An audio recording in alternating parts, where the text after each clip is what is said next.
በዛኛው ዓለም ያለው ፍጥረታዊ ሰው በዓለም ስርዓት እንደሚመራ ሁሉ መንፈሳዊ ሰው በመንፈሳዊ ምሪት ይመራል። ራሷን ራቁት የምታደርግ ወይም ራሷን ማትሸፍን ሴት ብሎ ይናገራል። ጌታ የሌላት ያላገባች የምትዘሙት እንዲሁም ደግሞ በተለያየ በዓለም ስርዓት ውስጥ ወይም በርኩሰት ውስጥ ያለች ናት ብሎ ይናገራል። ኢየሱስ ክርስቶስ እዚህ ምድር ላይ ሞተን አሸንፉ ከተነሳ በኋላ 40 ቀናትን እዚህ ምድር ላይ ሲመላለስና ሲያስተምር ከዛ ተመልሶ ሲሄድ አንድ ነገር ብሎ ነው የተለያቸው። ስለያቸው ደቀ መዛሙርቶችን አትውጡ የሚልን ነገር ሲያወራን ሰው አትውጡ። ለምንድን ነው ይህን ነገር የተናገረው? አንድ መንፈሳዊ ሰው ያለ መንፈስ ቅዱስ ምንም ነገር ማድረግ አይችልም። ከዚያ በኋላ ነው እንግዲህ ወደ ይሁዳ፣ ወደ ሰማርያ እንዲሁም ደግሞ ወደ ዓለም ዳርቻ ሁሉ ትወጣላችሁ።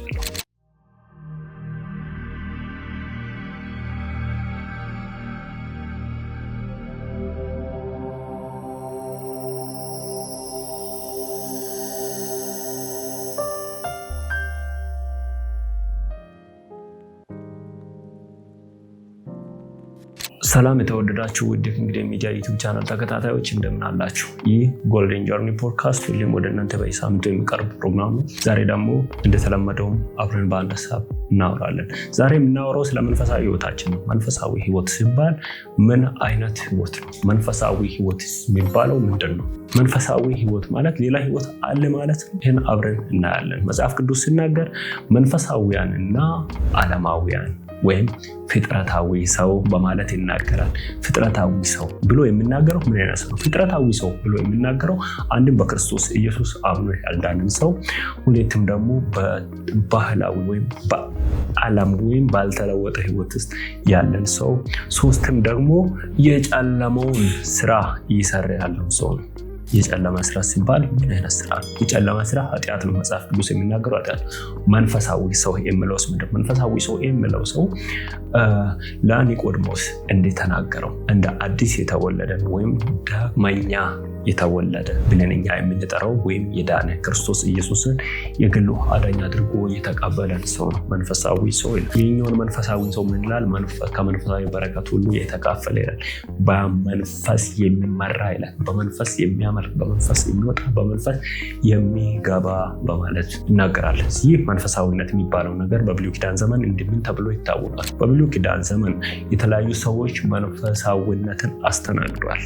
ሁሉም አይደሉም መንፈሳዊነትን ያስተናገዱት።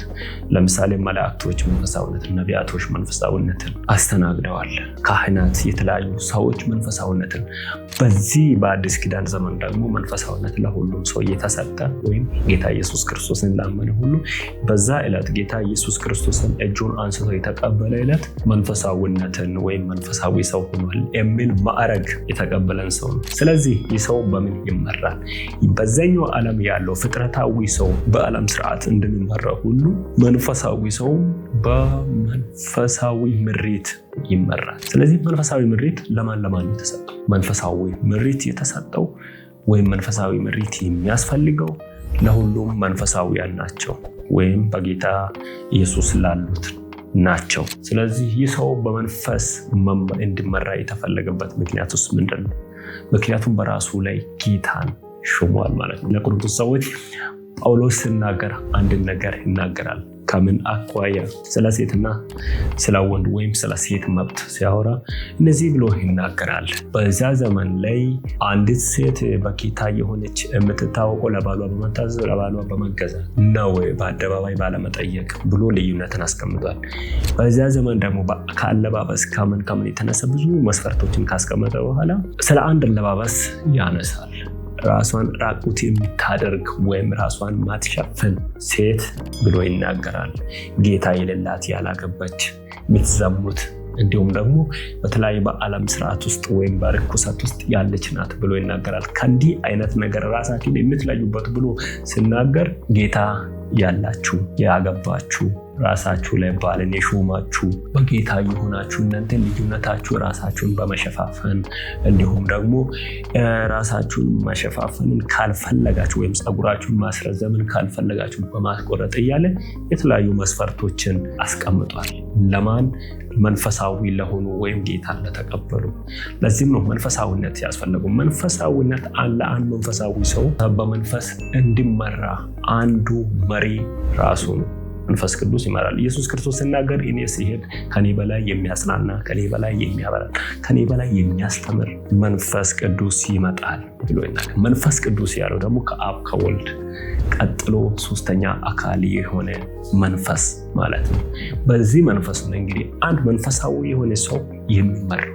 መንፈሳዊ የሆነ ሰው የሚመራው በመንፈስ ቅዱስ ነው። ለዚህም አንድ ብቁ የሆነ መንፈሳዊ ምሪትን የተቀበለውን ህብረት እንያንደ ኢየሱስ ክርስቶስ እዚህ ምድር ላይ ሞተን አሸንፉ ከተነሳ በኋላ 40 ቀናትን እዚህ ምድር ላይ ሲመላለስና ሲያስተምር ከዛ ተመልሶ ሲሄድ አንድ ነገር ብሎ ነው የተለያቸው። ስለያቸው ደቀ መዛሙርቶችን አትውጡ የሚልን ነገር ሲያወራ እንሰማለን። አትውጡ፣ የትም እንዳትወጡ፣ በኢየሩሳሌም ቆዩ። ተከታዮቹም በኢየሩሳሌም ቆዩ። ከዛ በኋላስ አንድ ምልክት ሰጣቸው። ያ መንፈስ ቅዱስ በወረደ ጊዜ ኃይልንም በተቀበላችሁ ጊዜ ወደ ሰማርያ፣ ወደ ይሁዳ እንዲሁም ደግሞ ወደ ዓለም ዳርቻ ሁሉ ትሄዳላችሁ የሚልን ነገር ተናገረ። ለምንድን ነው ይህን ነገር የተናገረው? አንድ መንፈሳዊ ሰው ያለ መንፈስ ቅዱስ ምንም ነገር ማድረግ አይችልም። ከዛ በኋላ ነው እንግዲህ ወደ ይሁዳ፣ ወደ ሰማርያ እንዲሁም ደግሞ ወደ ዓለም ዳርቻ ሁሉ ትወጣላችሁ። ይህን ስል ኃይልን ሳትቀበሉ ያለ መንፈስ ቅዱስ አንድ መንፈሳዊ ሰው ምንም ነገር ማድረግ እንደማይችል ሲናገር ይህን ነበር አስረግጦ የተናገረው። ኃይልን ተቀበሉ፣ ኃይልን ተቀበሉ። መንፈሳዊነት የሚታወቀው ወይም አንድ መንፈሳዊ ሰው ማገልገል የሚችለው መንፈስ ቅዱስን ሲሞላ ነው። ዝም ብሎ ተነስቶ ስለሚፈልግ ብቻ አንድ ነገር ማድረግ አይችልም። መንፈሳዊ ሰው ከዓለማዊ ሰው የሚለየውም ይሄ ነው። አንድን ታሪክ በብሉይ ኪዳን ዘመን ላይ የተፈጸመውን እናስታውስ። ዳንኤል እና ጓደኞቹ እንዲሁም ባልደረቦቹ ነበሩ። አንድ ጊዜ ናቡከደነጾር እንግዲህ እኔ ያየሁትን ህልም ከነፍቺው የሚነግረኝን ሰው እፈልጋለሁ ብሎ ተናገረ። ይህ አዋጅ ደግሞ ዳንኤል ጋር አልደረሰም ነበር። እንግዲህ ካላዳውያን ገብተው ህልምህን ንገረንና እንነግራለን ፍቺውን ብለው ሲናገሩ አይ እኔ አሁን የምፈልገው ህልሜን ነግሬ እናንተ ነግሬያችሁ እናንተ ደግሞ ፍቺውን እንድትሰጡኝ ሳይሆን እኔ የምፈልገው ያየሁትን ህልሜንም እንዲሁም ደግሞ ፍቺውንም ጭምር እንድነግሩኝ ነው። አስቡት ምን ያህል ከባድ ነገር ነው። በዛ ዘመን ደግሞ ዳንኤል የሚባል ሰው የጸሎት ሰው ነው። ዳንኤል የሚባል ሰው በጣም ከእግዚአብሔር ጋር በጣም የቅርብ ሰው ነው።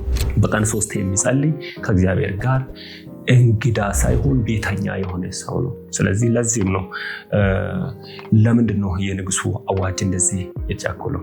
ንጉሱ በዛን ሰዓት ላይ ናቡከደነጾር ያወጣው አዋጅ አንድ ነበር። ሁሉም አስማተኛ፣ ሟርተኛ፣ አስማተኛ እንዲሁም ደግሞ ጠቢብ ነኝ የሚል ህልም ፈቺ ነኝ የሚል ወራ ገላጭ ነኝ የሚል ይገደል ብሎ ነበር አዋጅ ያወጣው። ስለዚህ ለዚህ መፍትሄ የሚሆን ማን ነው? እነሱም ደግሞ ራሳቸው ሲያወሩ እነዚህ ሰዎች የነዚህ ጥበበኞች፣ ወራ ገላጮች፣ አስማተኞች የተባሉ አዋቂዎች የተባሉ ሰዎች የተናገሩት አንድ ነገር ነው። ይህን ነገር ማድረግ የሚችለው አንድ መለኮት ነው እንጂ የሰው ልጅማ ማድረግ ማይችል ነገር ነው ብሎ ነው የተናገረው። ዳንኤል ግን ከእግዚአብሔር ጋር ንክኪ ስላለው ከእግዚአብሔር ጋር ህብረት ስላለው ለዚህ ነገር ደፈረ። ለጓደኞቹም እንዲጸልዩ አብደናጎ፣ ሲድራቅ፣ ሚሳቅ የሚባሉ ጓደኞች እንዲጸልዩለትም ነገራቸው። ለንጉሱ ጠበቃም ጭምር አንድ ነገር አለ። ስለዚህ ንጉሱ ክፍተት አንድ ቻንስ ስጠንና እኔ እፈታለሁ እንዳለውም የንጉሱን ህልሙን ከነፍቺው ያየኸው ህልም ይሄ ፍቺው ደግሞ ይሄ ብሎ ነበር የተናገረው። በዚህም በመንፈስ ስለሚመራ ከመንፈስ በተቀበለው በመንፈስ ምሪት መልስ ሊያመጣ ይችላል።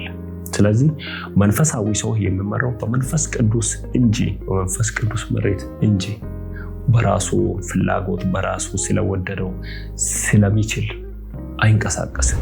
ስለዚህ መንፈሳዊያን የሆነን እኛ ለመንፈስ ቅዱስ ቦታ በመስጠት ለመንፈስ ቅዱስ ቅድሚያ በመስጠት ከመንፈስ ቅዱስ በተቀበልነው ምሪት መንቀሳቀስ ይጠበቅብናል። አገልግሎታችን ፍሬያማ የሚሆነው ህዝቡ የሚባረክበት ምድራዊው እስራቶችና እንቆቅልሾች የሚፈቱ ለመንፈስ ቅዱስ ቦታ ስንለቅ ከመንፈስ ቅዱስ ጋር ያለን ህብረት ከመንፈስ ቅዱስ ጋር ያለን ከመንፈስ ቅዱስ የምንቀበላቸው ምሪቶች ለህይወታችን ትልቅ አስተዋጽኦ ትልቅ የስኬትም የውጤትም የድልም ምስጢር ናቸው። ስለዚህ ከመንፈስ ቅዱስ ጋር ያለን ህብረት እናጠነክር። አዲስ ኪዳን በመንፈስ ቅዱስ የምንመራበት ከመንፈስ ቅዱስ ለእያንዳንዱ ነገር መንፈስ ቅዱስን የምንጠይቅበት የመንፈስ ቅዱስን ምሪት የምንፈልግበት ኪዳን ነው። በዚህ ኪዳን ይህንን ለዚህ ባለቤት ለሆኑ መንፈስ ቅዱስ ቦታ መስጠት አለብን። ካልሆነማ በጣም ከባድ ነው። የትኛው መንገድ የሚከብደው ያለ መንፈስ ቅዱስ ስንወጣ ምሪት ሳንቀበል ስንወጣ። እነዚያ ሰዎች በቤተክርስቲያን ታሪክ ውስጥ ወንጌል እንደዚህ ዓለምን እንድደርስ ቤተክርስቲያን እንዲሰፋ ያንን ሁሉ ሰማዕትነት ያንን ሁሉ ተጋድሎ ያንን ሁሉ መከራና ችግር ያለፉት እንደምንም አድርጎ በመቁጠር የተጓዙት ከመንፈስ ቅዱስ በተቀበሉት ኃይል። መንፈስ ቅዱስ ኃይልም ነው። መንፈስ ቅዱስ መሪም ነው። መንፈስ ቅዱስ ሁሉ ነገርም ነው። ስለዚህ ለመንፈስ ቅዱስ ቦታ እንስጥ። ዓለማዊ ሰው እኮ በዚህ ያምናል። አንድ ነገር ሳያስተውል አንድ ነገር ስሜት ሳይሰጠው አይንቀሳቀስም። ደስ ስለው ወይም ያለበትን ስታተስ አረጋግጦ ለመውጣት ነው። ብዙ በባህላዊ እንዲሁም ደግሞ በተለያዩ ተሞክሮች እንዲህ አይነት ነገሮች አሉ። ስለዚህ እኛን ደግሞ ከሱ የሚለየን በመንፈስ ቅዱስ መመራታችንና ፍቃድን እንዲሁም ደግሞ ለመቀጠል ፍቃድን ከመጠየቅና ምሪትን ተቀብለን ኃይል በሚሆነን በእርሱ መንቀሳቀሳችን እኛን ከነዚያ የሚለየን። ስለዚህ የዓለምን ሲስቴም ለማሸነፍ የዓለምን ሲስቴም ለማስቀየር የመንፈስ ቅዱስን ኃይል መቀበል ግዴታችን ነው። ስለዚህ መንፈስ ቅዱስን እንቀበል። ከማገልገላችን ከመስበካችን ከመስራታችን በፊት ከመንፈስ ቅዱስ ምሪትን እንቀበል። በመንፈስ ቅዱስ እንመራ። ተባረኩ።